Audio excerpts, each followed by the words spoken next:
जाके आया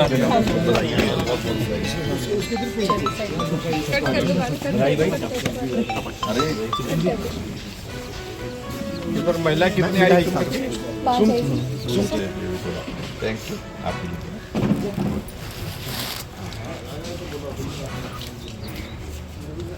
मैं जो चुन करके आए जितने भी काउंसलर उनको सबको शुभकामनाएं देता हूं, बधाई देता हूं किसी भी दल से, और जनप्रतिनिधि होने के नाते वो अपना दायित्व का निर्वहन करेंगे ऐसा मुझे पूरा विश्वास है। जो मैंडेट आया है मैं सहर्ष इसको स्वीकार करता हूँ। और दूसरी बात, सबसे बड़ी बात, देखिए इस चुनाव को कांग्रेस ने गवर्नमेंट आने के बाद बहुत बुरी तरह से प्रभावित किया है।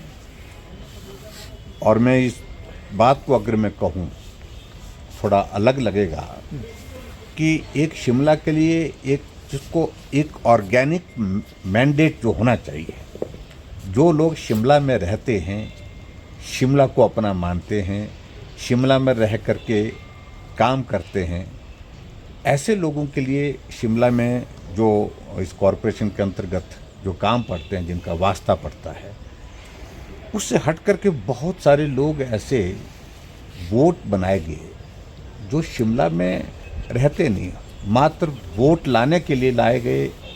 वोट लाने के बाद उनका शिमला के साथ तो उनका इस तरह का बहुत एक जिसको आत्मीयता के साथ संबंध, शिमला में रह करके शिमला के लिए अच्छा हो, शिमला के लिए विकास हो, ये भाव उस प्रकार का शायद मुझे लगता कि नहीं होता है। और जिसको मैं कह रहा हूँ कि एक ऑर्गेनिक मैंडेट, यानी कि सही मायने में शिमला के रहने वाले, शिमला के लोग शिमला के कॉरपोरेशन में वोट डालें, ये बहुत आवश्यक है। ठाकुर साहब, बहाने की बात नहीं मैं कह रहा हूँ, जो हकीकत है वो हकीकत उनको स्वीकार करना होगा।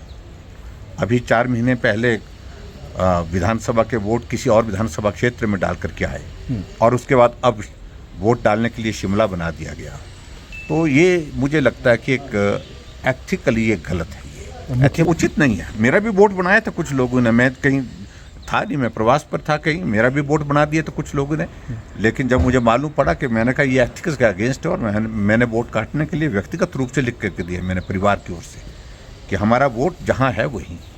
और शिमला में हम हैं, रहते हैं, हालांकि जैसे मुख्यमंत्री जी शिमला में रह रहे हैं और वैसे हम भी रह रहे हैं, लेकिन एथिकली हमको लगा कि शिमला के अंतर्गत जो कॉरपोरेशन के एरिया के यहाँ के जो वोटर है उनको अपॉर्चुनिटी होनी चाहिए शिमला का इस कॉरपोरेशन के चुनाव में भाग लेने की दृष्टि से। अब बहुत सारे वोट ऐसे बनाए गए जो बाहर से बनाए गए और वो कल आए होंगे या आज आए होंगे, उसके बाद वो चले गए। शिमला है और वो कहाँ होंगे मुझे नहीं मालूम, मैं उस सारी चीज़ को लेकर कहना नहीं चाहता हूँ।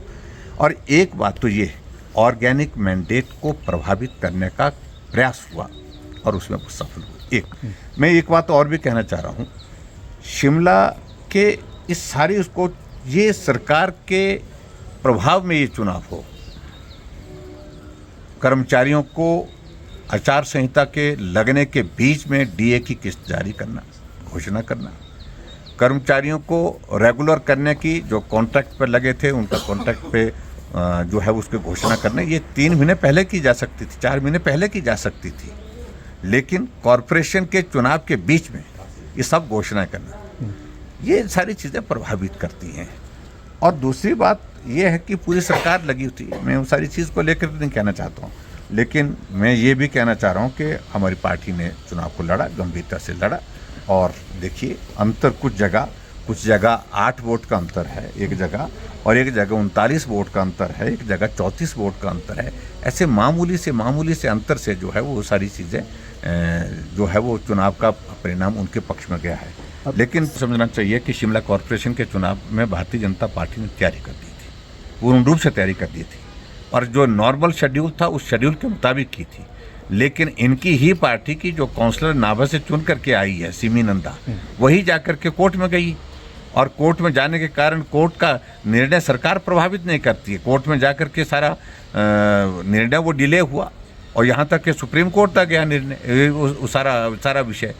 इस तरह से उलझते उलझते समय लगा, लेकिन उसमें हम नहीं गए तो कांग्रेस के लोग हैं। अगर 11 महीने के बाद कॉरपोरेशन का चुनाव, यानी कि ये शिमला की कॉरपोरेशन के, मुझे लगता है कि आज से पहले कभी इस प्रकार से नहीं हुआ होगा, जब 11 महीने का ऐसा गैप रहा जिस गैप में कभी मतलब कॉरपोरेशन एग्जिस्टेंस में नहीं थी वहाँ पर, यानी कि वहाँ पर इलेक्टेड रिप्रेजेंटेटिव थे नहीं।